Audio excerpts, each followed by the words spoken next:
So, good day everyone. We're here for another episode of the DVD show. So, for today we have the UE Red Warriors point guard for season 86 and top 5 player in the MVP race so far after round 1. So, I'll now welcome here on the DVD show Ray Remoga. Thank you for joining me here on the podcast. Thank you din po. Thank you po sa opportunity na Uh, makasama po dito and makilala. Thank you also kasi gusto ko mas malaman rin yung journey mo nga paano ka naging ganito, player sa UAAP and point guard sa UE. So gusto ko muna kamustahin yung play nyo ngayon since last ilang games lang, 3 na lang ata for Last 3 UE. games po. And Four. syempre, Diba? Opo, 3-3 last 3 games. last 3 games and syempre gusto niyo makapasok sa Final Four and may pagkakataon mangyari yun. So kamusta ka naman on the court and also off the court? Paano yung academics mo ngayon? Paano yung mag-relax mo rin? Syempre, kailangan mo rin mag-decompress sa basketball. Sa amin naman kasi sa on the court namin, as a team, ano pa rin simula nung natalo kami nung sa UP, parang ang daming na down ang daming nawalan ng pag-asa na yun nga, na wala nang Final Four, pero sabi nga ng coaches namin na we have a chance pa, sabi sa amin na if matalo namin itong 3, malay namin na itong 3 games namin, malay namin na makapasok pa kami. So, yun, hanggang ngayon, meron pa namang hope sa bawat isa sa amin na yun nga, mapasok. And pagdating naman sa academic, medyo talagang, alam mo yun, naghahabol kami kasi training and then games, pero lagi naman kaming kinokontak namin yung mga teacher namin, yung mga prof namin, and then yung mga dean, nagpapatulong kami sa mga prof namin na close namin para at least kahit pa paano, hindi kami mahirapan sa mga hahabulin namin. Yun lang naman. Sa ngayon, umaasa pa rin kami sa mga, alam mo yun, sa mga susunod na games na pag nanalo kami, baka makapagpasok kami ng Final Four. Na-mention mo nga na down yung team kasi syempre napanood ko nga yung buong game na kala ko baka manalo na kayo sa UP and upset yun syempre. So as a point guard, how do you keep the team na parang motivated nga and how do you keep them na parang may goal pa rin tayo na hindi pa rin like 0% chance na may pagkakataon pa rin tayo? Like, kasi syempre may mga players ka rin na first time sa UAAP, first time na gano'n kalakas na kalaban na UP. So and by 3 games pa nga. So ano yung mga mapapayo mo sa kanila para mas maging straight pa rin yung mindset nila sa goal? Kasi after the game, lahat kami sobrang disappointed, sobrang lungkot kasi alam mo yun, simula umpisa hanggang last 3 minutes ng fourth, parang andun kami. Hawak namin kumbaga, hawak namin yung chance na manalo, pero parang isang snap lang, parang alam mo yun, lumayo na naman sila sa amin, tapos nahirapan na naman kami. Kaya, so ayun yung parang mas nakakalungkot yung natalo ka sa alam mong may chance kang manalo kaysa sa alam mong talo ka. Kaya, yun nga, after ng game, sobra kaming lungkot, sobrang disappointed. Pero, alam mo yun, nung pagbalik namin ng training, wala akong ibang ginawa kundi paalala sa mga boys na andito pa tayo, hindi pa tayo laglag, andito pa tayo, may chance pa tayo, kaya trabaho lang. Kaya lagi ko sinasabi sa kanila, off the court, on the court, or alam mo yon, training or game, lagi ko sinasabi sa kanila, trabaho lang. Kasi, yun nga, pagka alam mo yung trabaho mo, hindi ka mahirapan di ba? Kung alam mo kung anong role mo sa team, kung anong dapat mong gawin, hindi ka mahirapan. Kaya, doon lang lagi lagi kong sinasabi sa kanila na may chance pa tayo, trabaho lang. Gawin mo pa rin yung role mo, sundin mo pa rin yung ipapagawa sa'yo, sundin mo pa rin yung system para, alam mo, di ba? Sa last 3 games natin, masilat natin yung 3 na yun. Hindi natin alam maging kwento. Kaya, ayun yung lagi kong sa kanila. And yung UE din, syempre meron kayong mga games na close rin last year and this year na yun nga, nasilat kayo sa dulo. Pero feeling ko, nakukuha rin yung ganun, like late game execution through experience. Kasi like yung Lasal nga, since from Lasal ako, like, di ba, ang dami ring close games, or pag lamang na sila ng malaki, matatalo pa sila dahil sa late game execution nila. So sa tingin mo ba yung experience na yun na madami ring close games, makakatulong din eventually sa inyo na masasanay din kayo and finally like mananalo na kayo or malalaman nyo na paano mag-excel sa clutch. Kasi like nung UP game, 'di ba? Like nung dulo nga parang na-outsmart kayo ng UP, like yung alley-oop ni Lopez, 'di ba? Like nagkamali lang yung defense ng isang segundo, nakita na agad ni JD ganun. And yung parang kay Lingo like nawala yata yung play, yung napasa niya sa'yo pero yung shot clock paubos na ganun. So paano sa tingin mo na de-develop yung mga ganun? Siguro yung mga ganun bagay, gagawin namin parang alam mo yun, learning experience para sa amin kasi yun nga, imagine UP, 'di ba? Sobrang experienced na team, championship team. So, yung mga ganung bagay na pangyayari na mental lapses sa late game, siguro gagawin naming lesson yun and i-work on namin yun ngayon season. Yan, hindi pa naman kami laglag. I-work on namin yun na sana ngayon last 3 games is malesen namin yung mga ganun. And yun nga, yung sa sinabi mo na yung sa last play kay Lopez, tama naman tama tama yung namin yung depensang ginawa Medyo lumuwang lang ng onte kaya nagka-space Tama naman. Yung kay Welo naman, para sa kanya talaga yun Para sa kanya yung play kasi yun nga ako, decoy, ginawa akong decoy. Si Jack, mainit nun, so ginawang decoy. Si Welo nun, hindi siya, parang off siya nun So, yung tiwala ng coaches and namin, dinigay namin sa kanya. Pero, yun nga, ganun yung nangyari. Siguro, sa mga next time na scenario ganun, mas as a leader, mas patitibayin ko lang yung loob niya na i-take niyo yung risk. Kasi if hindi niya i-take yung risk, maraming what ifs na pwede naming maisip. Kaya ayun lang naman yung sinabi ko sa kanya na pagka sa'yo. Pasok o hindi, basta para sa'yo. Basta ikaw, sa'yo nilagay. Sa'yo. Pasok o hindi, okay lang yan. Kaya ayun lang naman Ayun lang yung need namin i-improve this season and next season na yun nga, malesen yung mental lapses sa late game kasi doon kami masyadong nasasaktan. Bago nga mag-start yung season, parang tinanong ako anong problema sa team namin. Lagi ko sinasabi na yun yung problema namin late game. So, sinabi ko rin na kailangan naming gawin is start strong and finish strong palagi para alam mo yun, yung pinaghirapan namin sa umpisa hindi masayang. Kaya ayun po. Tingin ko naman mangyayari rin yun kasi merong, I don't know, feeling ko lang may parang program and like ikaw, sila Jack, parang ilang years pa naman kayo dyan sa UE. So, de-develop nyo yung culture na makukuha rin ng mga parating kung sino man yung mga bago next year or yung mga players na mas magkakaroon ng maraming minutes next season kasi makikita nila yung pagiging leader mo. Pero ikaw, I'm curious kasi nga ang dami mo nang na-mention na siyempre, magaling ka nga, like top 5 ka sa MVP, pero parang namomotivate mo and kinakausap mo palagi yung teammates mo, whether positive or negative yun. So, saan nang galing yung ganun attitude mo? Kasi hindi naman lahat ng point guard or lahat ng basketball player ganun mag-isip.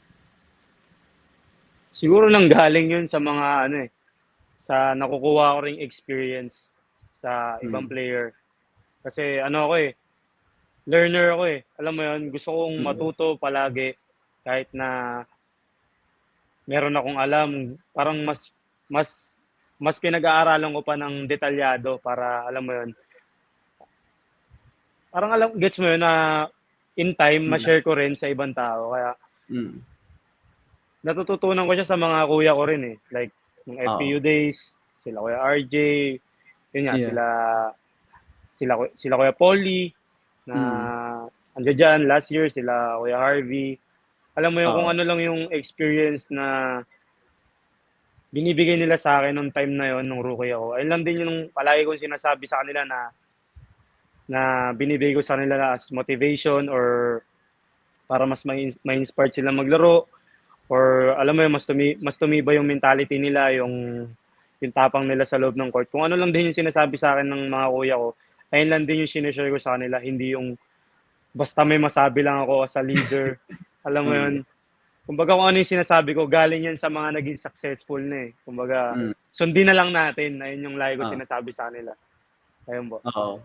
At buti nga rin na may mga mentors ka rin na magandang example sa'yo kasi hindi naman rin lahat. May mga ibang players for sure na pwede sana maging successful sa level na kung saan ka pero hindi nila na-meet yung tamang mentors or tamang mga like tao na tumutulong sa kanila. So, buti na mi-meet mo and sana magpatuloy yan habang nasa UAAP ka. And syempre, pag nag-pro ka rin, hopefully sa future. Pero Yes. gusto ko rin tanungin yung play mo this season kasi nga last year you were playing behind si Paranada and then now ikaw na yung lead guard and mas nakita ko rin sa laro mo yung syempre yung scoring given na yun na alam nila na 3-point shooter ka and shot creator. Pero mas gusto ko tanungin muna yung playmaking mo kasi nung UP game, nakikita ko yung defense, sa'yo nakafocus talaga. And ikaw naman, parang willing passer ka. So kahit yung play, siguro para sa'yo, kung may nakita kang open, pinapasa mo pa rin kaagad. So, yung game mo na yun, dati pa bang ganun yung laro mo or recently lang nung sa UAP ka naging ganun? Hindi naman totaling ganun yung laro ko before, pero mas winwork on ko lang yung ano eh, yung alam mo yun, yung kung paano mo i-involve yung teammates mo kasi lagi sinasabi sa akin na mas mas magaling kang tignan kapag kaya mong umi-score and then kaya mong involve yung teammates mo sa scoring. So, sabi ko sa sarili ko, oo nga no, na kung makapuntos man ako ng 40 or 30 plus, kung wala naman Hmm. akong assist, parang sasabihin ng mga tao or ng mga scout na, bako naman yan or Oo. paano pagka-stop ka, di mo kayang gumawa ng play para sa teammate mo. Alam mo yun, Hmm. na-realize ko yung mga ganung bagay na tama, dapat kong i-work on yung pagiging playmaking and then yung pagiging scorer kasi Mm. sabi nga rin sa akin ni Kuya Paul na sabi rin sa akin ni Kuya Paul na mas mahirap kang bantayan kung marunong ka ng shumot, marunong ka pang pumasa. So, ayun din yung mas nagpalawak ng isip ko na, oo nga no, Mm. paano pag kunwari ako mainit, sige tira ako. Tapos, Mm. nai-stop na nila ako, pwede ko namang ipasa sa iba. Tapos, Mm. makashoot sila, assist din sa akin. So, parang alam mo yun, masaya rin ako na-shoot niya kahit hindi ako yung naka-shoot kasi assist sa akin. Kaya Mm. nung first game namin against UST na naka-double-double ako, sobrang nagulat ako nun kasi ganun pala yung feeling na alam mo yun, Mm. maka-10 assist ka. So tinuloy ko lang nun as in sa practice namin kung yung mga alam mo yun, kung mga nakakita sa practice namin, mas ma, mas ma, mas marami pa akong beses pumasa kaysa tumira. Kaya Oo. ayun nga, mas wino-work on ko yun yung pagiging playmaker kasi mas maganda ka panoorin kapag ganun. Yun yung sabi sa akin. Oo, totoo naman nga yun kasi 'pag napanood mo rin sa NBA 'di ba yung mga superstars ngayon matataas rin yung assist nila kahit mataas yung points nila. Kaya curious ako Yes, sa'yo yes. kasi 'di ba sa UAP madaming score first point guards ngayon. Isa ka na like sila Cabañero, sila Lastimosa, sila LJ Gonzalez, 'di ba lahat sila like top scorers din. So for you since tumataas na yung playmaking mo and mataas na yung scoring mo, paano mo nadi-discern or paano mo nade-decide per possession or like per quarter kung paano mo ginagawa yung score, yung pagiging aggressive as a scorer or as a passer? Like kasi as a point guard, baka yung ibang tao di sila maka-relate ko kasi sabihin nila, "Ba't di mo na lang i-shoot?" Kasi 'pag pinasa mo naman di nila ma-shoot. 'Di ba si Kobe Bryant may pagkagano'n siya dati nung mahina yung Lakers, sabi niya, "Ba't ko ipapasa sa'yo, hindi mo naman ma-shoot, eh, hindi parang ako masho-shoot ko 'yan." Gano'n. So, paano mo naiiba yung pag-iisip mo 'pag during the game and siyempre iba 'pag first quarter, second quarter, gano'n? Ako kasi laging ano lang ako eh. Ako yung player na lagi lang ako nag-i-stick sa system kasi para walang masyadong pressure sa side ko, 'di ba, na dapat Mm. ganito gawin ko, dapat ngayong quarter makaganto ako, makaganyan ako. Para walang pressure sa sarili ko. So, yung mga bagay na nagawa ko ngayong season, siguro dahil lang din sa system eh. Kumbaga, Mm. mas napapadali yung trabaho ko dahil sa sistemang ginagawa namin, mas nabibigay ko yung kailangan ng team dahil sa sistema namin. And ayun lang din siguro yung nilalagay ko sa utak ko na wag kang, alam mo yun, wag kang mag-expect sa sarili mo para if ever na hindi mo man maabot yung kailangan mong abutin sa game, like example sa first quarter mga ganito ka and assist, gantong assist or score para alam mo yun, walang disappointment, walang makakapagpa ah, alam mo yun, makakasira ng mentality mo. Kaya ako sa game namin, every game laging stick lang ako sa system eh. Kasi lagi sa akin sinasabi nila coach na talented ka. Pero talented ka pa ba kung nasa sistema ka?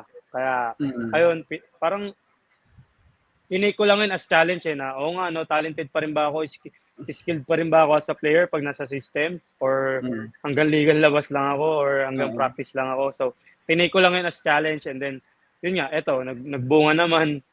Alam mo yun, hindi ko alam kung ilan yung average ko sa assist kaya or sa score kaya Mataas. ayun lang yung ayun lang siguro yung ginawa ko na laging stick sa system para no pressure sa side ko. Oo.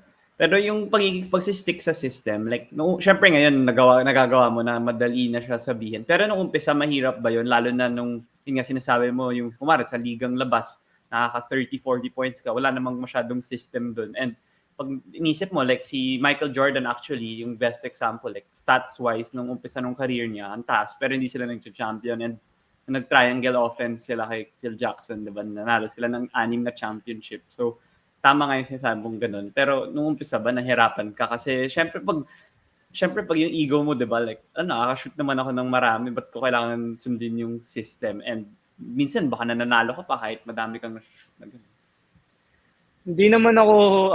Hindi naman ako nahihirapan kasi yun nga, sinasabi ko na as a player, teachable ako eh. Kumbaga, gusto kong mas marami akong matutunan. So, kung yun yung sinasabi ng coaches na mas magiging better sa laro ko, mas magiging better ako as a player, sinusunod ko lang din. Kaya, kung sabihin nila na mas magiging maganda ka tignan, mas magiging magaling ka maglaro kung ganito gagawin mo, Mm. sinusunod ko lang din. And di naman din ako nahihirapan na, alam mo yun, baguhin yung laro ko na as a Mm. scorer, madagdagan ng, alam mo yun, na pagiging Mm. good playmaker. Kasi, di naman mahirap kasi maraming shooter sa teammate ko eh. Kaya, siguro mahirap kung, alam mo yun, pagpasa mo, hindi nila na-shoot, tapos kahit wide open, ayun yung parang nakaka-disappoint siguro. Pero, sa team naman namin, kahit may bantay, tinitira, pasok naman eh, di ba? At saka, meron din akong teammate na, ayun nga, si Welo, si Lingo-Lingo na, lagi ko siyang binuboost yung confidence niya na, sa way na sinasabi ko sa kanya na, pag pinasa ko sa'yo, itira mo. Pag hindi mo tinira, hindi na kita papasahan.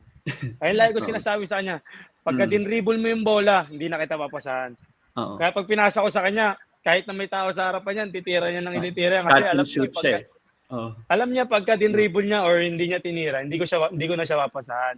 Oo. Pero yun nga, sinasabi ko lang naman yun para at least kahit papaano in game, alam niya yung role niya and then hindi siya nawawala sa sarili niya na, oy, oo nga pala, ito yung role ko.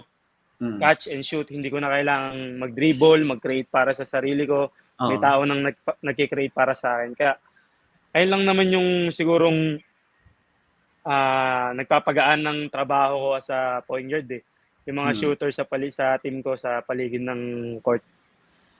Totoo nga yun kasi nung pag may ibang games, hindi ko napapunod yung buong game or live. So sa highlights, and yan nga, madami rin talagang shooter sa UE. Like, sinabi ko, sino ba yun? Ganun, parang nakaka 3 threes na yun or 4 na yun buong game. So tama nga yung sinasabi mo na madaming shooter sa UE. Pero gusto ko rin pag-usapan yung defense mo. Kasi alam ko merong isang game na madami kang steals. Di ba more than 5 yun? May isang game na marang more than 5 steals. 8 steals. 8 steals. Like, bihira magkaroon ng ganun.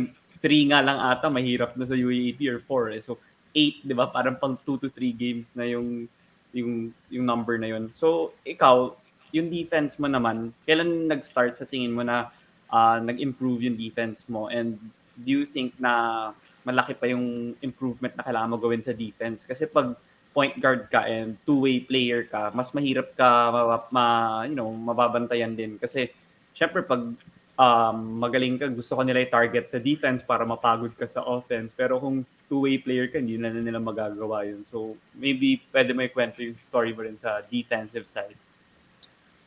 Actually, before pandemic, ayun talaga yung ano ko, yung main problem ko. Kaya Okay.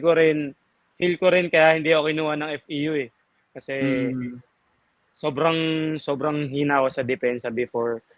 Kaya nung pandemic, wala akong ibang ginawa kundi i-condition yung, alam mo yun, yung legs ko, manood Mm. ng mga defensive scheme. Ayun talaga yung winner ko nung pandemic. And then, nung nagkaroon lang ako ng chance na, yun nga, maka-training sa UE, parang ayun yung after a year, ayun yung una kong pagbabasketball uli as collegiate eh. As varsity, tapos collegiate pa. So, nagulat ako na nag-improve ako sa depensa ko. So, sabi ko, effective pala to, effective yung mga ginawa ko. So, tinuloy-tuloy ko lang. And then, last year, ayun lang yun naman yung trabaho ko last year eh. Mm. Na pagpagod na sila, yung mga Paranada Brothers, pagpagod Mm. na yan, papasok ako, didepensa lang ako, tapos magbababa lang ako ng bola, run ng Oo. play. So, ayun lang yung trabaho ko dati. Kaya, parang ngayon, parang siguro nabawasan ng onte Mm. dahil nga wala kaming masyadong rotation sa point guard kasi Oo, ano naman na-injured. natin si Gerard na injured. Mm. Mm. Siguro yung sa 8 steal, yung kwento lang nun. Masyado ko lang kasing ano yun eh, parang 2 days kong pinanood yung play ng NU. So, Mm. parang alam ko na yung mga tendency na pagka may Oo. post, saan ipapasa, pagka Oo. pag may mga screen, may mga flare screen, paanong papasa nila, saan nila ipapasa. Parang ano eh, hindi siya defensive na alam mo yun, puro yung body. Oo. Parang mas ginawa ko lang siyang ano eh, parang mental na, Anticipation. parang science na, Oo. ganito gagawin yan. Pagka Ah. post, dito ipapasa yan. Ganito yung Oo. napanood ko. Parang, yun lang yung nakatulong sa akin siguro nung 2 days before ng game na yun eh, na Mm. pinanood ko talaga yung mga play nila, yung scouting na binigay sa amin. And then, basta nung mga laro nila, lagi ko lang pinapanood. And then yung mga makakabantayan ko kung paanong strength nila, kung saan sila magaling. Kasi para at least sa court, hindi ako manghuhula. Hindi Oo. ako, uy, may ball screen, anong gagawin ko dito? Uy, Oo. binakpikan ako, anong gagawin ko?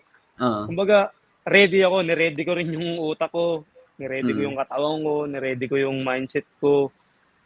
Ayun siguro yung nakatulong sa akin para makakuha ng 8 skills eh.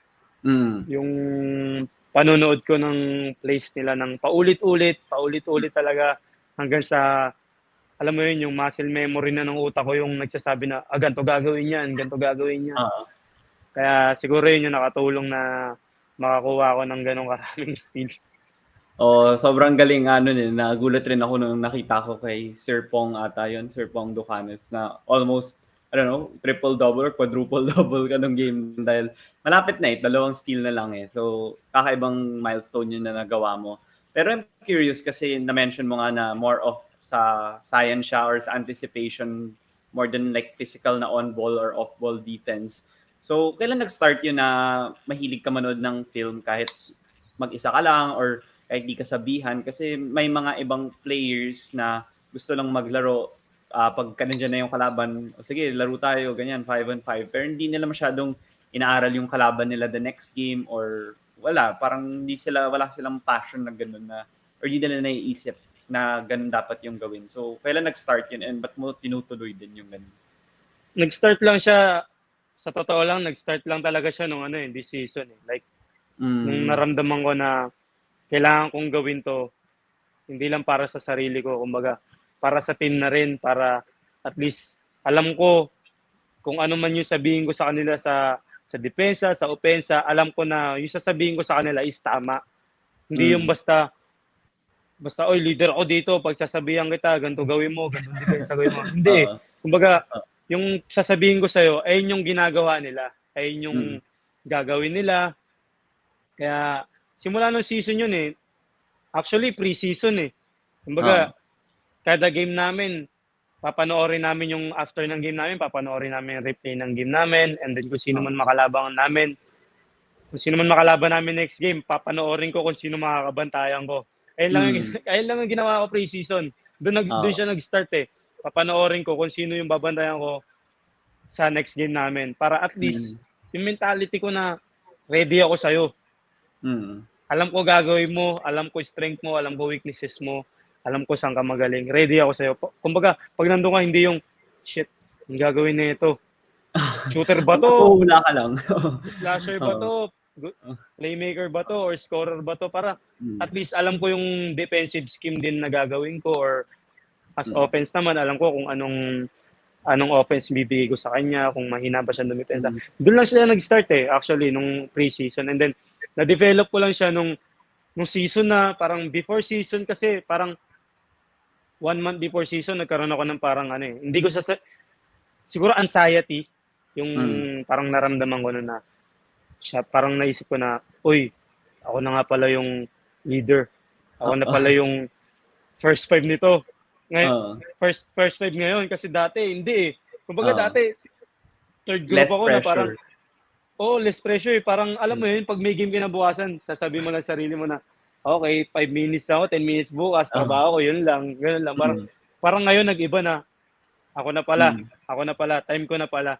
So, nagkaroon ako ng parang 1 week na sobrang down ako sa sarili ko, as in, sobrang kabado ko, as in, sobrang hindi ko alam na kung anong gagawin ko ngayong season, magiging maganda ba yung laro ko, magiging maganda ba yung mapapakita ko, yung season ko.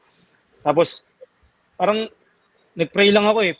Anong gagawin ko? Bigyan mo ako ng sign, Lord. Parang ayun na lagi ko sinasabi sa sarili ko. And then, yung mga time na yun, talagang wala akong gana mag-ensayo. As in, wala akong gana mag-ensayo noon. Kasi nga, siyempre, sobra ako nadadown. Pero, humingi ako ng sign noon na, Lord, bigyan mo ako ng sign para, alam mo yun, malaman ko kung kaya ko. Kung itutuloy ko ba. And then, parang may isang gabi noon na, may isang araw noon na, ang ginawa ko lang talaga, panoorin yung buong highlights ko. Kasi, alam mo yun, para ma-motivate ako eh. Mabalik ko uli yung gigil sa sarili ko na, uy, ako pala yan, nagagawa ko pala yan. Ba't ka matatakot, ba't ka kakabahan? And then, nasundan siya ng panoorin yung mga games namin, yung iba-iba naming games ng pre-season, pati yung mga nag-Taiwan kami, pinanood ko siya uli. So, parang sinabi ko, mas mapapadali pala yung trabaho mo kapag alam mo yung gagawin ng kalaban mo sa mga susunod na game. So, sabi ko, okay, siguro ito na yung sign na, sige, bibigyan kita ng way para mas mapagaan yung dinadala mo na kaba, para mas ma-ready ka. Siguro ayun yung naging way na, okay, mas magiging ready nga ako kung alam ko yung gagawin ko. Kung wala pa ako dun sa venue, hindi, alam ko na gagawin mo. Ganito lang gagawin mo, titira ka lang sa ganito. Ayun lang siguro yung nakatulong sa akin ng time na yun. Kaya hanggang ngayon, na-develop siya ng na-develop throughout this season. Lagi ako nanonood ng film ng plays ng mga kalaban namin. And then, yun na, nakakatulong siya. Sobrang nakakatulong siya. Kaya sa mga players na parang tinitaken for granted yung mga ganung bagay, sabihin ko sa inyo guys, sobrang nakakatulong. Wag niyong gawin yung advantage yun sa kalaban nyo, kasi alam mo yun, kung sa part mo ginagawa mo yun tapos yung kalaban mo hindi, doon pa lang may advantage ka na eh. Alam mo yung gagawin ng kalaban mo, pero yung kalaban mo hindi alam yung gagawin mo. Doon pa lang eh, parang panalo ka na eh, kumbaga eh. So, yun lang yun naman yung siguro nag-start yun, and then na-develop ko na ng-develop hanggang ngayong season na nanonood pa rin ako ng mga film, ng mga plays ng kalaban. Kaya sobra rin akong saya na natutunan ko yun kasi last season wala eh. Oo. Parang ba't ko aralin yan? Hindi naman ako matagal sa court. Ba't ko Oo. aralin yan? Hmm. Gagawin ko mag-run lang ng play. Parang, Oo. ayun nga, nakatulong talaga siya na maramdaman ko this season na kailangan ko yan. Na gagawin ko to, hindi lang para sa sarili ko, kundi para sa team ko. Para, alam mo yun, masabing leader ka talaga sa team. Leader ka talaga sa court. Off the court, on the court, leader ka para maturuan ko rin yung mga teammates ko sa mga dapat nilang gawin. Nakaka-inspire nga yung gano'n kung teammate kita or like even kalaban kasi nga like yung mindset mo palagi is gusto mo maging magaling sa ginagawa mo, which is basketball nga. Kasi ibig sabihin like mahal mo talaga and gusto mo talaga maabot yung mga pangarap mo sa pagiging basketball player. So yeah, dapat yung mga makakarinig nito, dapat pakinggan yung sinasabi mo na, aralin yung mga film ng kalaban, kahit film ng mga top players sa PBA or NBA kasi may matututunan ka for sure pag napanood mo yun. Sobrang makakatulong eh. Sobrang makakatulong. So ngayon pinanonood mo ngayon si Evan tsaka si Josh David kasi Lasal next game. Secret. Siyempre, pinapanood ko, di ba? Oo. Pero, gigilin na. Gusto kong Siyempre. bumawi. Gusto namin bumawi talaga kasi. Kasi nung laban namin sa kanila, andun kami. Kumbaga first up, andun kami. Kumbaga, ganun uli. Same story. Nag-collapse kami sa dulo. Alam mo yun, good start. Pero, nag-collapse kami sa dulo. Siguro, ayun lang yung ginawa namin motivation ngayon na kaya pala namin. Kailangan lang namin i-maintain. Oo.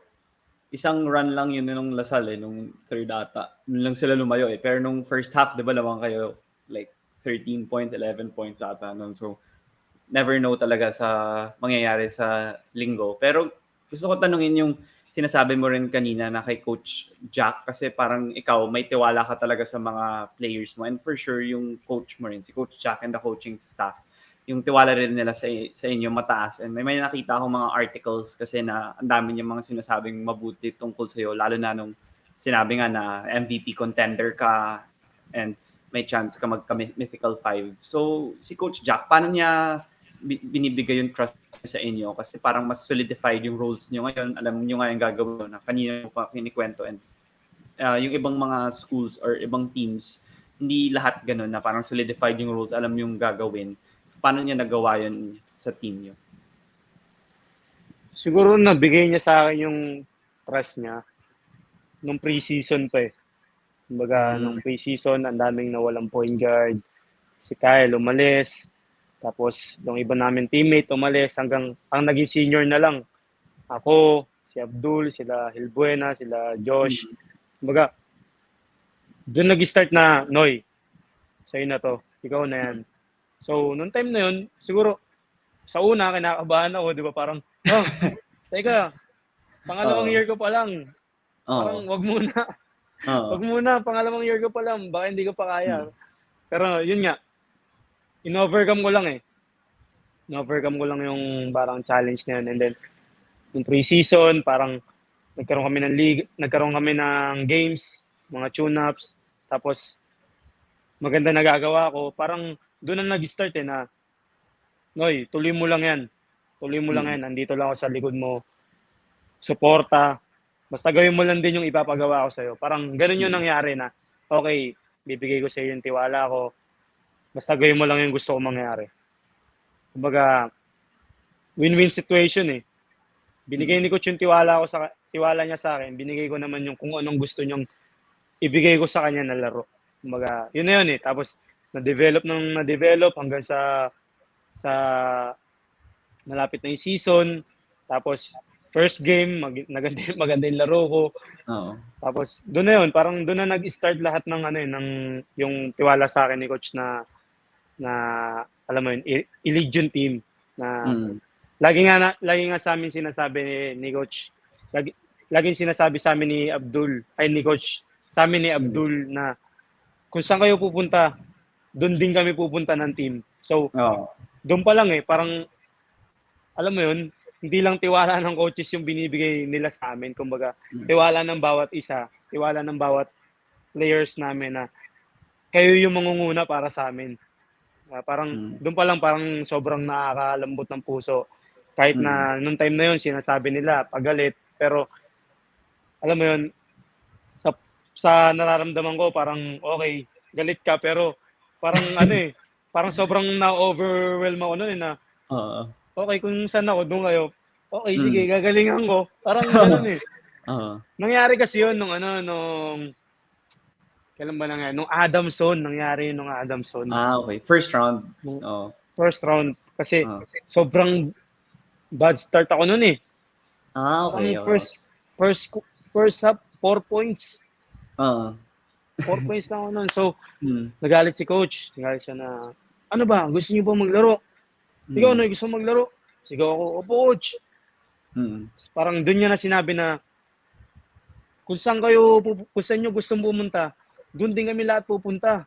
Kung saan niyo gusto Mm. makarating, do'n din kami makakarating. Mm. Parang sinabi na kayo yung nagle-lead ng team. So, Mm. sana naman ilagay niyo yung team sa magandang, alam mo yun, sa Oo. magandang laban, sa magandang laro. So, Oo.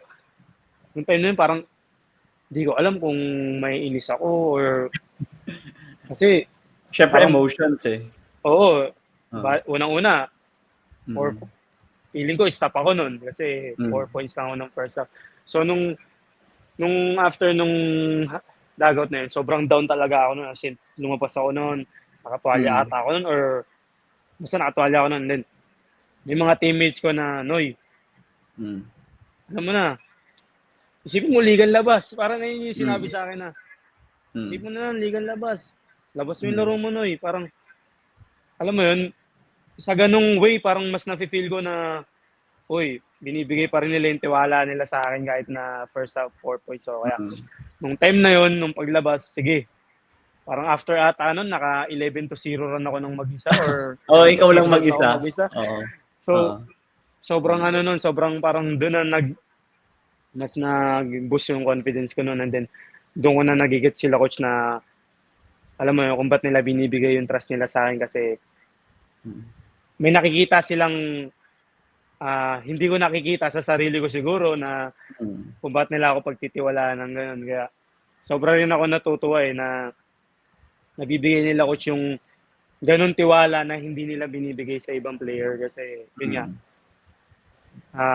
mahirap sabihin, parang ang pangit sabihin pero totoo yun, sa team may iba't ibang may iba't ibang role, eh. Kumbaga sa Mm. iba't ibang role na yun, iba't ibang trust din yung ibibigay. So, Mm.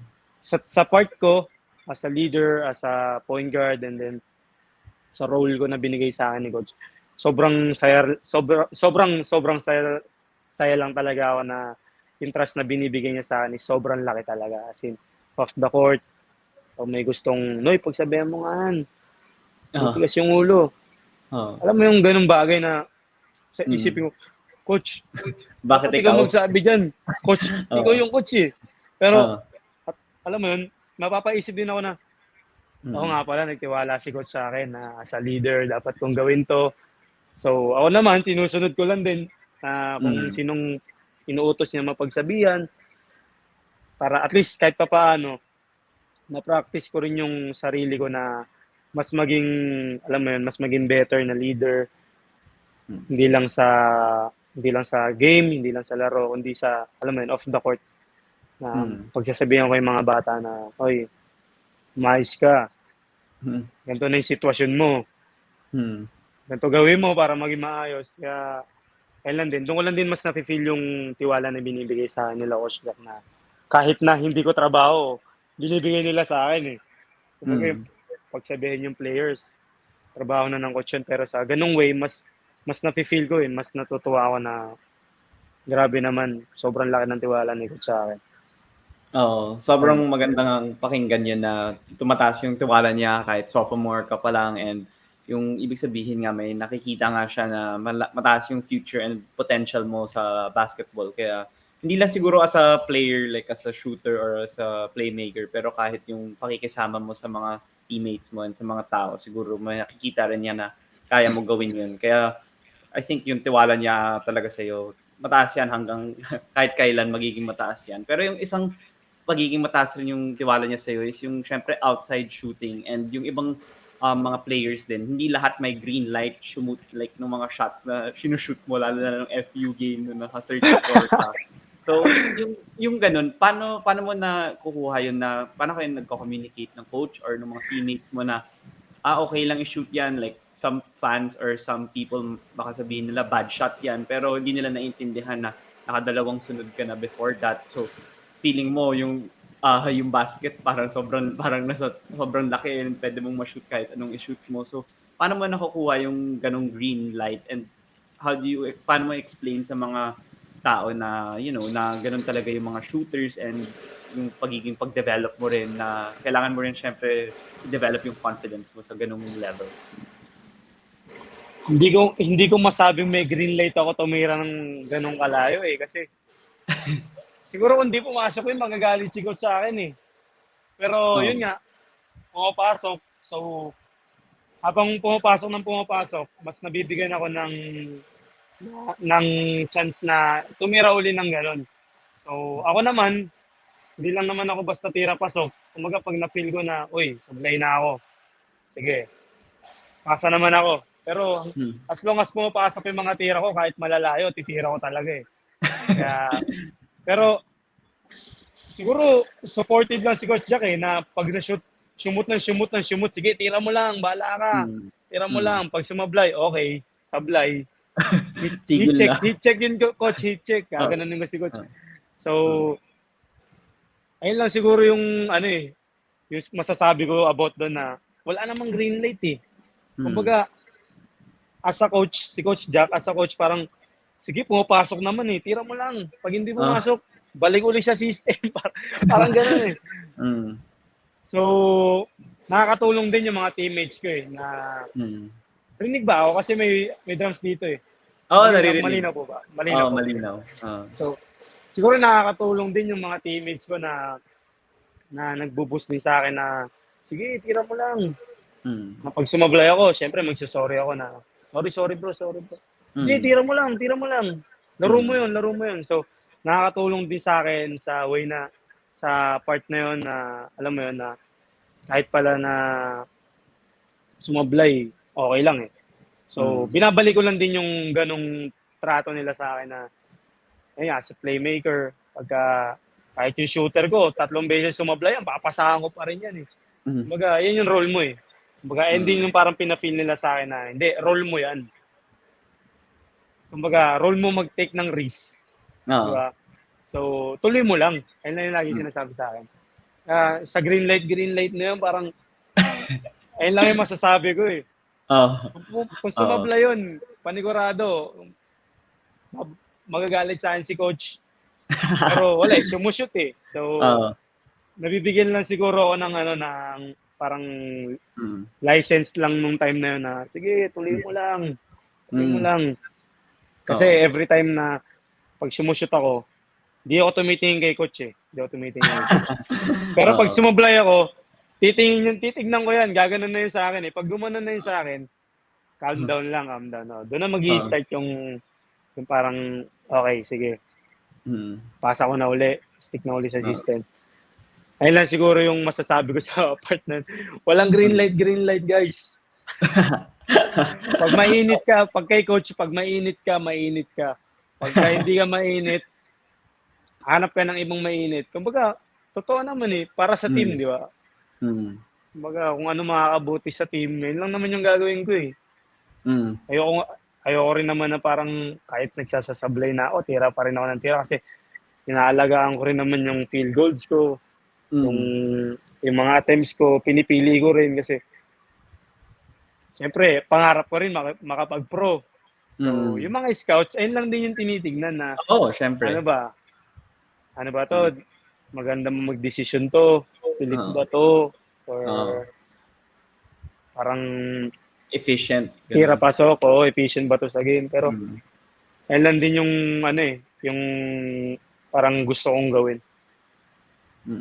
Tama naman yun kasi syempre iba talaga yung iba na yung next level na gusto mong maabutin. Kailangan mo talaga maging well-rounded player and syempre smart player din.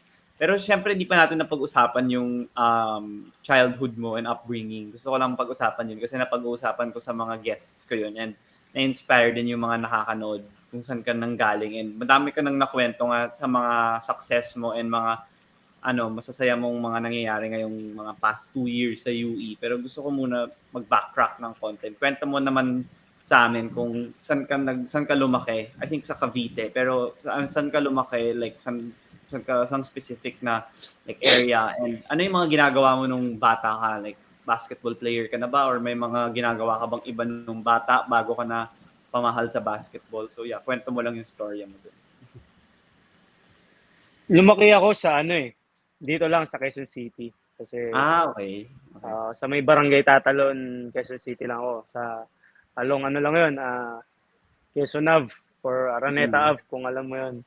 Doon lang ako kasi lumaki talaga kami. Lumaki talaga ako sa squatter area talaga kami kasi dati sobrang, hindi naman sobra dati. Alam mo yun, yung 3 times a day lang kami kumakain dati. Parang, lang, mabuhay lang kami ng magulang namin. Ganun lang kami dati. So, nakatira kami nun sa squatter area lang.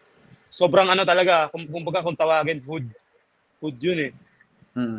Actually, yung pangalan ng lugar namin doon, Looban. Looban yung pangalan namin. Kasi, doon kung saan ka pumasok, doon ka lang din lalabas. Okay. Kakaiba. So, imagine mo yun, di ba? Ganun yung kinalakihan ko. Tapos yung Looban na yun, parang pa-square lang siya. Tapos yung gitna ng square na yun, basketball court. So, paglabas mo ng pinto sa amin, isang hakbang lang court na eh. Kaya, sobrang ayun yung parang sasabihin ko na advantage sa akin nung bata ako na paggising ko sa umaga, basketball na hindi na ako yung lalayo pa para maglaro. Diba? Paggising ko sa umaga, paggising ko sa hapon, hanggang gabi, basketball talaga ako ng basketball. Tapos, alam mo yun, yung magigising ka sa talbog ng bola eh. Tama. Doon ka magigising sa tama ng bola sa ring. Doon ka magigising. So, ayun yung naging yung nakalakihan kong environment eh. Na sa paligid ko na yun nga, squatter, sobrang ingay, sobrang dumi,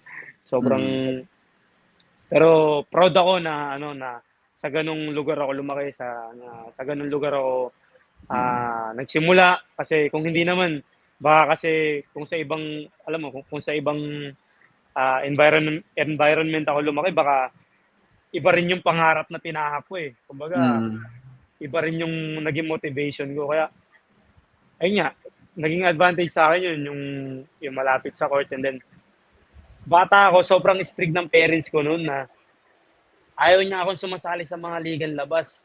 As in, kasi yung papa ko noon, OFW yung papa ko noon, nagtatrabaho pa siya noon sa Hong Kong or sa Japan ata o sa Hong Kong, nagtatrabaho pa siya noon. Mga 10 years old ako, 11.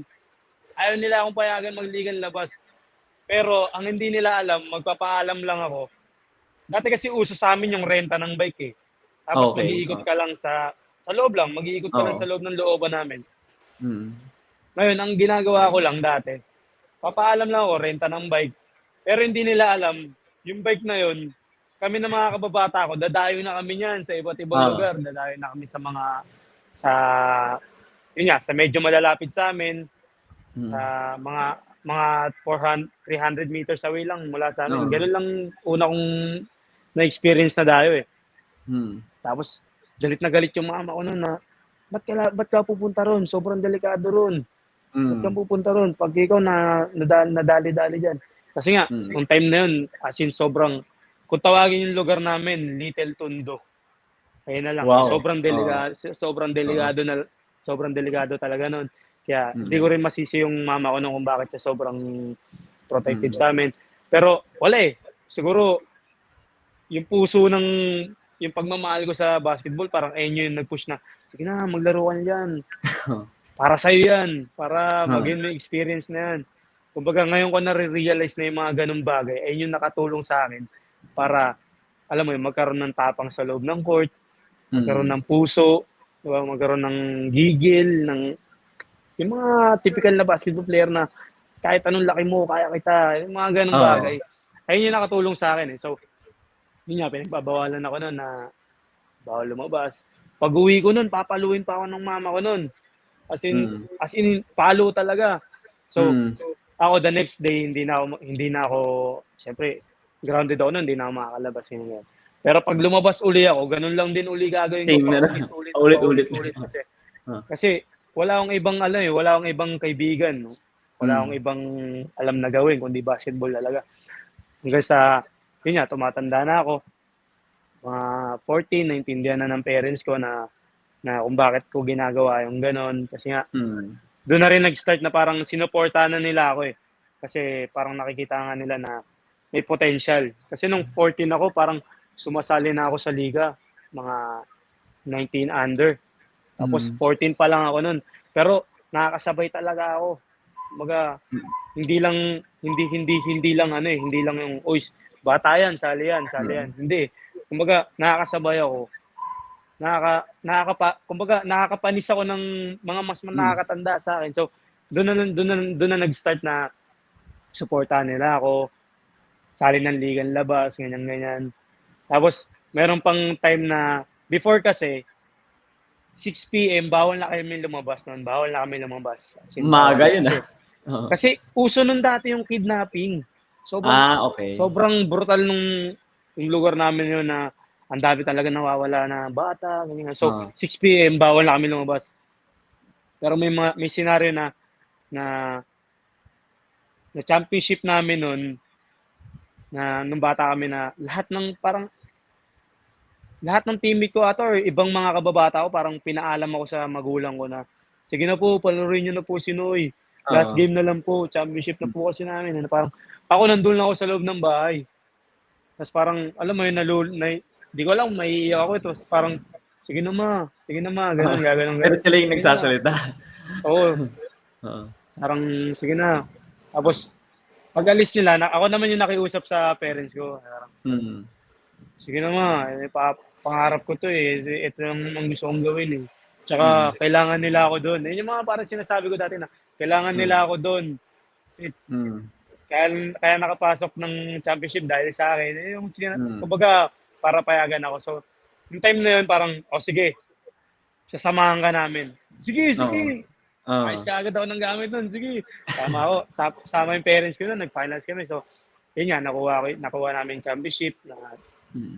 nag-MVP ako, ganyan. Ta's hanggang sa nung 16 years old ako, parang siyempre OFW yung tatay ko nun, nakaipon na kami ng pera. Bumili yung tatay ko ng house and lot sa Cavite. Kaya So, Cavite, yung lumipat sa internet. ah, Oo. 2016, siyempre Mm. nangarap yung tatay ko na ilayo kami sa delikadong lugar. Kasi Mm. dati talaga sobrang delikado, as in riot sa gabi, riot, Mm. talagang meron nga dun meron nga po dun nagpo-pogs kami, alam mo yung pogs? Hmm. Po-pogs kami. Hmm. Eh, usually 'pag nagpo-pogs kami naka-Indian seat kami, mga bata. Hmm. Magugulat kami may tumatalon sa'min, tapos duguan, hinahabol ng pulis. Sobra, Oo. Mm. hinahabol ng Grabe nga. pulis. Oo. So, alam mo yun, yung nangarap ng tatay ko na gusto ko kayong ilayo sa ganyan, ayokong Mm. lumaki kayo sa ganyan, hindi safe, lalo na OFW yung tatay ko, malayo siya, kung may mangyari man sa'min, malayo siya. So, nangarap yung tatay ko and yung parents ko na yung mother ko na ilayo kami sa gano'n. So, 2016 nakabili kami ng bahay, do'n na nag-start na lumipat kami, sobrang walang tao talaga. Talagang alam mo 'yun, nakakatakot yung village na 'yun, nakakatakot. Gabi-gabi, siguro 1 month, 16 years old na ako no'n, pero gabi-gabi umiiyak ako sa mama ko no'n na, "Ma, sige na balik na tayo, hindi ko Kakaiba kaya yung dito, environment. hindi ko kaya Mm. dito, ayoko dito." Talagang umiiyak talaga ako sa parents ko no'n na yung ginagawa na ng parents ko, binilhan na ako ng iPad, Mm. binilhan na ako sariling cellphone, binilhan ako ng motor. Kaso alam mo 'yun, yung environment na nakasanayan ko na paggising basketball, Oo. maraming ligang pinupuntahan, maraming dayong pinupuntahan, parang nagbago, eh. So, Mm. parang gabi-gabi umiiyak talaga ako. hanggang sa nagpasokan na nun, tapos nagkaroon ng varsity nga, nag-tryout ako nun. Una kong tin-tryoutan nun, volleyball. Talagang, Iba pa pala. pero nung grade 7 ako, grade 9 na ako nun eh. Pagtungtong ko ng Cavite, grade 9 na ako nun. Pero nung grade 7 ako, tsaka grade 8, varsity ako ng volleyball dyan sa may Trinity, sa may Irod. Okay. Varsity ako nun, grade 7, grade 8. Mm. Pero nung pagtungtong ko ng grade 9, yun nga. Siyempre, galing akong grade 7, grade 8, galing akong volleyball. So, volleyball muna yung pinag-tryoutan ko. Kasama ko yung ate ko nun. Tapos, nung time lang na yun, sabay lang sa basketball yung training nila. So, ang ginawa ko nun, nag-basketball muna ako. Nun. And then, yung time na yun, parang nagustuhan ako ng coach na, bago ka dito Ganyan. Dito ako mag-aaral. Opo, coach, dito po ako mag-aaral. O sige, kunin kita, ganyan. Tapos nung ilang taon na ako nun, parang 15 pa lang ata ako nun. 15 years old pa lang ata ako nun, nung time na yun. 14 years old ako nun. So, kinuha ako nun. Tapos, nung time na yun, sobrang bata ako pa eh. Tapos yung liga namin na sinasalihan nun, parang 18 pababa. Nung time na yun, nagulat ako, nakapag-regional pa kami. Kumbaga, Okay. isa na lang, palarong pambansa na. Oo. So, doon na nag-start na may potential nga talaga ako. Tuloy-tuloy ko to. Hanggang sa dati, pag nag-training ako nun, kahit patay na ng gwardiya yung ilaw, bahala ka dyan, mag-shooting Shooting pa ako. din. Shooting ako. Bahala ka dyan. Tapos, yung mga teammate ko nun dati, after ng class, ang pinupuntahan, girlfriend, kaibigan. Ako hindi. Pagka taas ng klase, punta na ako sa court. Tapos yung pantalon ko na pang klase, sa loob nun, naka-short na ako, naka-compression na ako, Para mabilis. naka-medyas na ako, ready na ako. So, pagdating ko ng court, shooting na ako. So, yung mga ganung bagay, doon nag-start yung parang advantage na ako sa mga yan kasi kapag shooting na ako, parang doon na nag-start yung mentality ko na parang kailangan mas yung improvement ko mas malayo sa kung anong improvement ng mga teammates ko dito para hindi kami same. Kumbaga, alam mo yun, mas mag-improve yung laro ko. So doon na nag-start yun na grade 10 na si Pablo, kilala mo si Pablo? Sino? Luis Pablo? Luis Pablo. Oo. Grade 10, kampi ko yun. Okay. Grade 10, kampi ko yun. Maniwala ka sa hindi. Nung nag-regional ako nung grade 9, grade 6 lang yun. Nag-regional din siya nung grade 6. Dala namin Imos. Grabe. Hanggang baligat ko lang yun. Okay. ko lang yun, promise. Grabe Grade 9 ako nung grade 6. Nag-regional kami nun sa Santa Cruz, Laguna. Hanggang dito ko lang sa akin yun. Tapos nagulat ako nung bakasyon. Gumaganyan. Sabi ko, uy, anong nangyari sa'yo? Ang ginagawa mo? Tapos sinabi niya nga na matangkad daw yung tatay niya. Okay. Tapos grade 7 siya, grade 10 ako. Naging teammate ko siya. Okay. After nun, grade 10 ako, naging 11 ako. Bumalik na naman ako sa Maynila ngayon. Kasi kinuha ko ng FEU. Kinuha ko ng FEU noon. Tapos doon na nag-start yung time na, okay, varsity na ako ng Manila. Parang doon na nag-start na nag-relax uli ako. Parang nag-relax ka, okay. Parang may time na, kasi team B pa ako noon eh. So, okay. Talagang, ang kasabayan ko noon, mga senior ko. Sila Kuya RJ Abarento, sila Alporque, Torres, sila Sahonia, ayun yung mga, sila Barasi, ayun yung mga senior ko noon. So, parang sa isip-isip ko, kahit anong sipag ko dito, hindi ko kayo mahuungasan kasi sobrang bata ako pa eh. So, ang ginawa ko noon, wala, puro enjoyment lang. Talagang puro, alam mo yun, enjoyment lang. Enjoy ko lang yung buhay ng pagiging athlete. Tapos, parang nung time na patapos na yung season, parang magbabalik na uli ng kumbaga after season kasi back to zero. Parang ang mangyari, kailangan i-earn mo uli yung ng coaches eh. Yung spot eh, kailangan i-earn mo. Sobrang taba ako nun. Kasi sobrang taba ako. Yung picture ko nun, sobrang bilog na bilog. Sabi ko, patay. Ako lang ata hindi kondisyon. Patay. So, nung mga training namin, hindi ako makadepensa. Lagi akong pinapagalitan ng mga coaches na hindi ako makadepensa, na wala akong depensa. So, nung time na yun, hindi ako ready talaga. So, winerkon ko ng winerkon hanggang sa dumating yung season. Awa ng Diyos, na-line up ako. Pero nung na-line up ako Okay. nun, ang mga point guard ako eh. Ang mga ahead sa akin, ang mga nasa first group, second group. Si Penny, si Joric, tapos si Pasaol. Ang So, dami. Oo. parang sa isip ko, walang chance na gamitin ako. Oo, walang Di opening. ba? Oo. Walang chance na gamitin ako. Mm. Ginagawa ko lang nun, nung alam ko na lineup na ako, parang 3 months kasi before, sasabihin lineup ka na eh. So, ang ginawa ko nun, talagang nagsipag lang ako nun. Parang 3 hours before training, umaakit na ako nun. Doon Aga, ako oo. kumakain nun. Tapos, after nun, another 2 hours na naman, mag-stay ako sa training. Kasi, alam ko sa sarili ko eh, na sa training namin, sa team training namin, hindi ako gagamitin. Manunood Mas lang yung ako. iba. Oo. Manunood lang ako. So, Oo. sinabi ko sa sarili ko na, etong 3 hours na to, before, tapos yung 2 hours after, eto na yung para sa sarili ko. Ito na yung, alam mo yun, para mag-improve ako. Kaso, yun nga, wala. Hindi pa rin ako nagagamit yung time na yun. Hanggang sa dumating na yung season na parang paglaro, night before the game, naiisip ko na, okay, break time bukas, break off day bukas, kasi hindi ako gagamitin eh. Oo. Off day bukas, parang ganun na yung naging mindset ko. Hanggang sa nag-pandemic na, tapos, yun nga, pandemic, tapos nung time na parang babalik na yung basketball, walang balita sa akin, Mm. alam mo yun, parang walang plano. So, Mm. ang ginawa ko, naghanap na ako ng ibang school. Kumbaga, ako na mismo naghanap. Tapos, ang unang nag-approach sa akin is si Coach Ryan Bitia. Saan Kung siya? kilala mo, sa Adamson.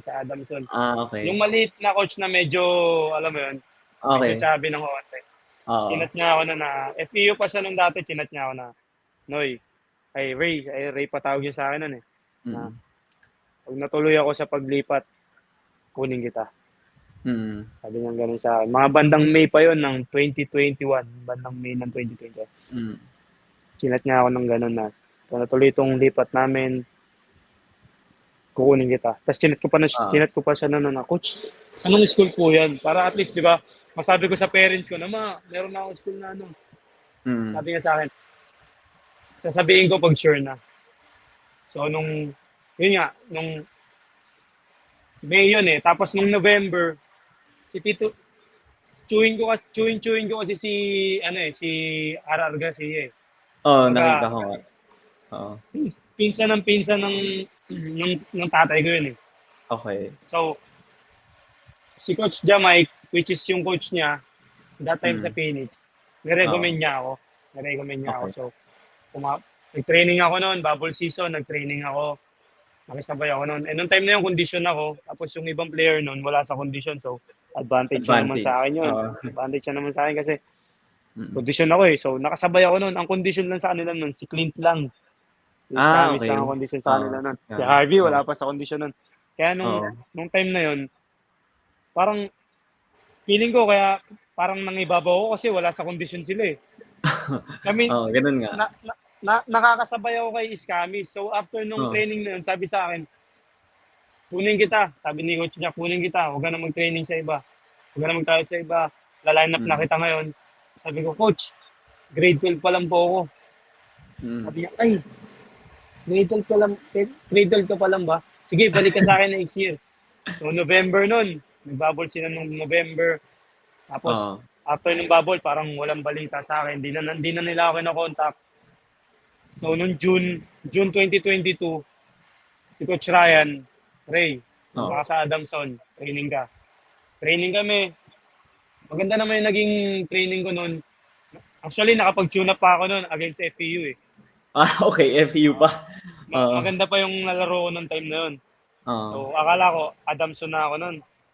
Kasi, maganda naman ang pakita ko noon eh. Then, 2 weeks ako nag-training sa kanila. And then, nung after noon, parang kinausap nila ako na, Ray, dito ka. Itong allowance, ibibigay namin sa'yo.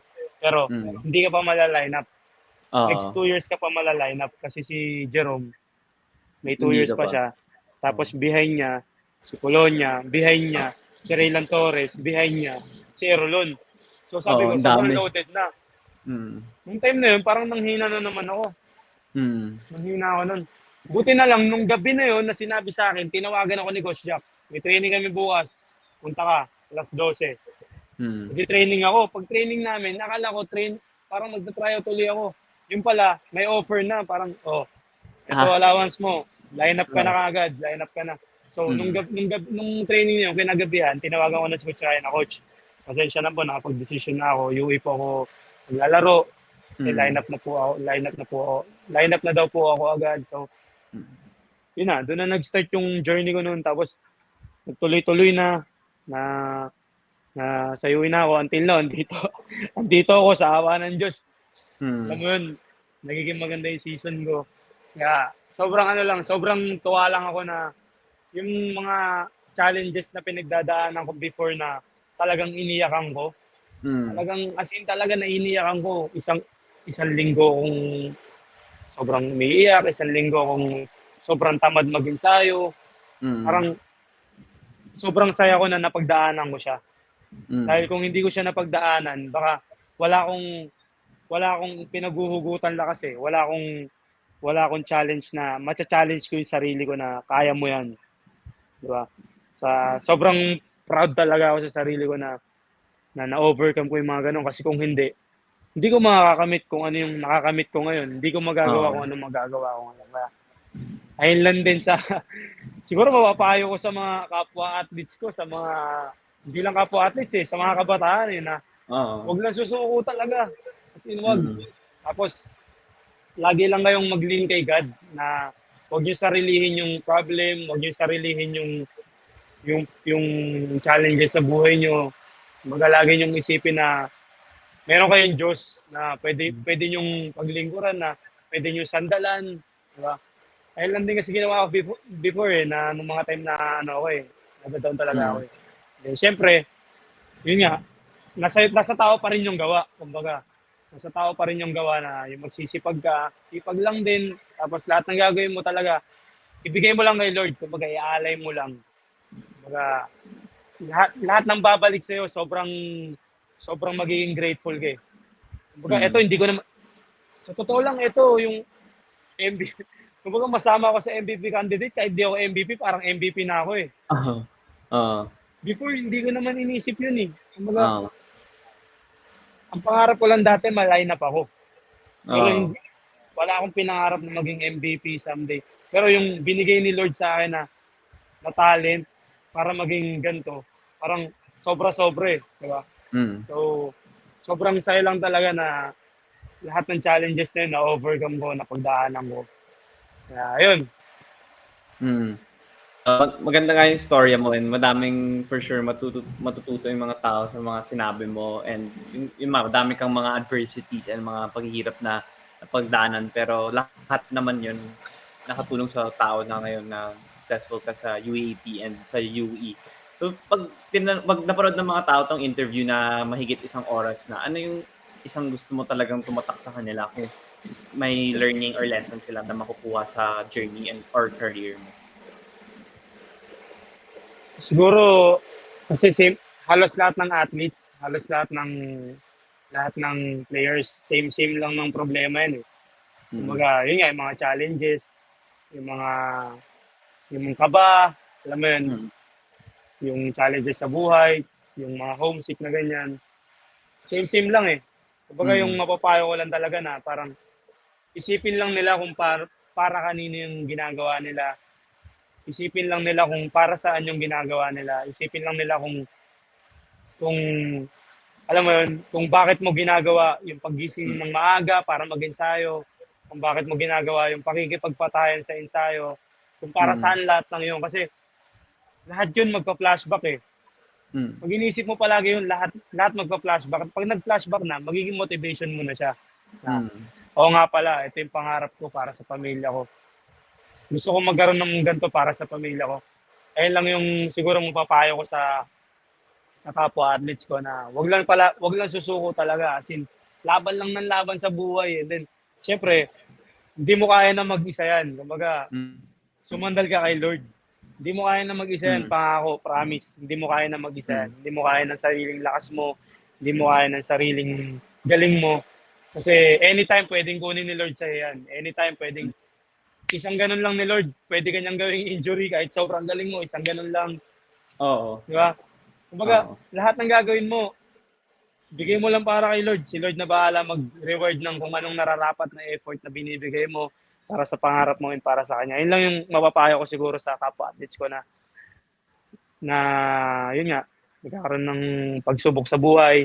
Lagi nyo lang ibigay kay Lord na huwag nyo sarilihin, huwag kayong umasa sa pansarili yung lakas. Magpakumbaba kayo, sabihin nyo na hindi nyo kaya para alam ni Lord kung anong gagawin niya para sa'yo. Ayun lang yung lesson na pwede kong sabihin. So yun, salamat ulit Ray sa pagsama dito sa podcast ko and sobrang saya ng Thank you po. Thank you po. Madami akong natutunan and alam ko may scouting pa kayo in a while so tapusin natin yung interview. Thank you po. Final questions na ako na masaya na tingnan ko ano masasagot mo. So yung isa is kung may pagkakataon ka mag-imbita ng 5 tao para mag-dinner na kahit buhay sila or patay na, sino iimbitahin mo? Wait lang, puyok pa ako. Siguro, una kong i-invite, lolo ko, lola ko na wala na. And then, sino ba? Siyempre, parents ko. Na lagi nandyan para sa akin. Through ups and downs na dumating yung point na umiiyak ako sa kanila na sinasabi ko na ayoko nang ituloy itong pangarap ko. Pero andun sila para, alam mo yun, iangat ako na hindi, kaya mo yan. Kumbaga, sila yung pangalawa. And then yung huli, yung girlfriend ko na simula, andyan na para sa akin. So, siguro yung reason kung bakit lolo't lola ko na wala na, para wala lang, para makwento ko lang kung ano na yung nangyayari sa akin ngayon. For sure. Para masabi ko lang na, eto na ako ngayon, tay. Eto na ako ngayon, nay. Dati, pinapangarap ko lang. Pangarap lang natin to. Pero, dito na ako ngayon para sa inyo to. Parang, ayun lang yung gusto kong sabihin sa kanila. Oo. Tapos yung huling tanong na gusto ko tanongin sa iyo is, alam mo naman na iniimbita ko yung mga players and yung mga sports personalities through social media or email lang. So, sino marirekomenda mo na maimbita ko dito sa podcast na maganda ding kwento or masarap pakipagkwentuhan tungkol sa sports, whether basketball or hindi? Siguro kung pagbabasihan yung buhay and then yung parang, alam mo yung challenges na dumaan sa kanya. Siguro si Abdul Kasi sobrang daming challenges na dumaan sa buhay niya pero hindi niya pinapakita sa amin, hindi niya pinapakita sa mga bata na ganito yung mga napagdaanan ko. Parang kung ikaw napagdaanan mo yung pinagdaanan ko, baka umiiyak ka. Pero siya hindi niya pinaparamdam yun kasi siyempre leader siya. Kaya siguro kung pagdating sa mga challenges sa buhay na palaging na-overcome, si Abdul siguro kasi share ko lang, yung laban ng UP, namatayan si Abdul ng pinsan. Pero andun siya andun siya para, alam mo yun, yung umaga na yun, ginising niya ako na parang, bro, pinsan ko namatay, ganyan, hindi niya alam gagawin niya, kung uuwi ba siya, kung maglalaro siya. Pero, as a leader, di ba, pinili niya maglaro, pinili niya magstay para sa team. Mas pinili niya yung para sa team kaysa sa para sa sarili niya. Kaya, sobrang, kung ako papiliin, Abdul Sawa talaga kasi, sobrang nakaka-motivate yung buhay niya and then yung mga napagdadaanan yung challenges. So yun, thank you ulit Ray for joining me here on the podcast and my final message bago ka umalis. Final message siguro sa sa UE community na kahit na alam mo yun, sobrang liit na lang ng chance na ng Final Four natin. Sana andyan pa rin kayo para sumuport sa amin kasi wala kaming ibang ginawa kundi lumaban para sa inyo. So, sana bigyan niyo kami ng suporta na nararapat para sa amin. And sana magkita-kita tayo sa mga games. Yun lang po. Sige. So, bago ako umalis, okay lang ba mag-picture tayo? Sige po. Sige, take ko. 1, 2, 3. Okay, thank you, Ray, ulit Thank you for po. joining me here in the podcast and good Thank you luck po. ulit sa next Okay games. po. See you. Thank you po. See you. Yes. Thank you po. Bye.